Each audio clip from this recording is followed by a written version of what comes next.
So I am 6 months into my natural hair journey. I have 6 months of regrowth, trying to get this discolored, straightened hair out, the Japanese straightener that ruined my hair. And I've had a really kind of an emotional week in terms of understanding a lot of the, how do I say, like understanding. I made a video a couple weeks ago about whether or not it makes me superficial to stress out about my hair. And I came to the conclusion that it doesn't, because it's really about deeper issues of wanting to be seen, loved unconditionally, to belong, fit in, all that stuff. So I guess I had more of that stuff kind of come to the surface this week. But it came in the form of something a little different. So I wanted to talk about that today. And I think this might be a series that has a few different parts because there's a lot to it. So part one is about standards of beauty and my personal, what I've come to realize is an addiction to external approval or validation or reassurance. So here's how here's what's been going on in my heart and in my mind. So I realized that since as early as I can remember, probably age 3, I have felt like what I am, how I look, is wrong. It's not right. When I was 3, I had this pink piece of fabric that I would attach to my head with a headband and pretend it was my hair. And because I wanted to have swingy hair, right? Like I had short curly hair and it wasn't swingy, you couldn't like toss it. And I wanted to be able to toss my hair and have it be, I think, light, because I had dark, really dark brown hair, curly hair. And I, at 3 years old already, believed that to be acceptable, to be beautiful, to be likable, I had to have light, like I wanted to have straight blonde hair. Of course, where I grew up, a lot of people had straight blonde hair, so that makes a big difference in whether or not we feel like we belong, right?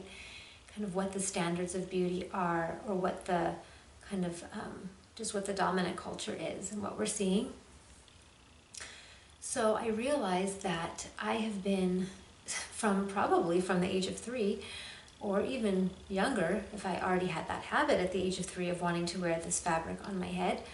And I'm told that I wanted to wear it out of the house too. Like I wanted to hide my hair, basically. That this belief probably started before the age of 3. So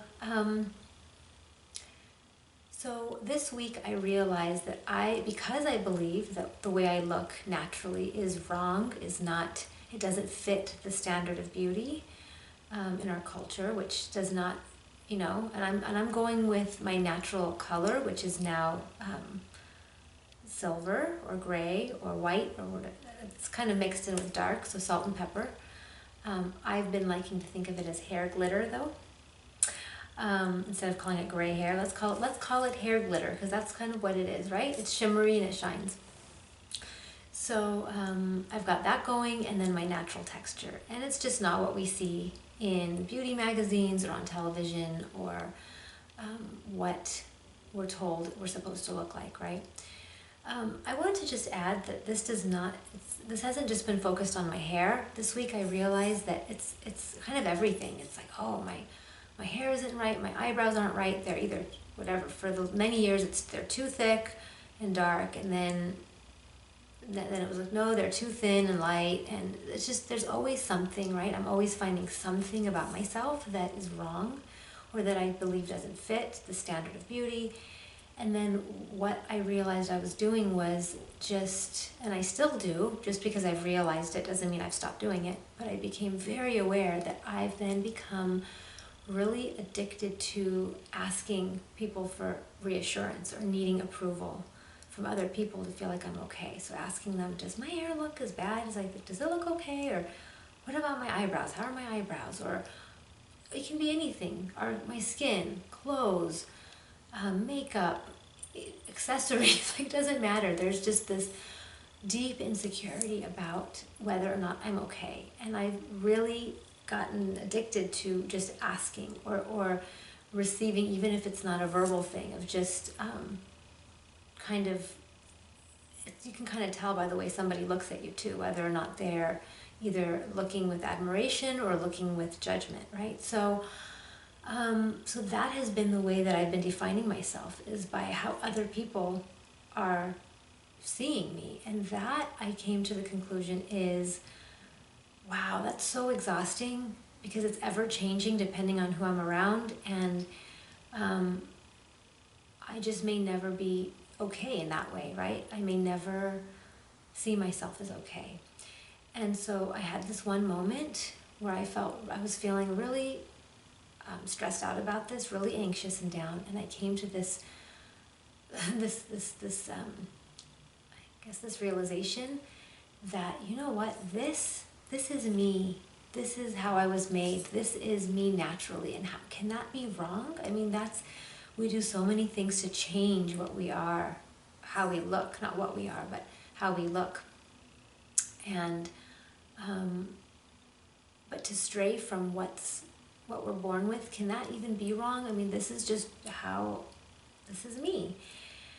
And that, I felt it. It wasn't just the thought of it. It's like a deep feeling of just, it was just in a short moment of just loving myself for me. And that was several days ago now. So I've kind of come out of that, kind of relaxing into that realization, and I kind of go up and down. But that was very healing for me, and it was very liberating for me. So I'd like to talk more about that. I want to keep these as short as I can, and I think this is already long.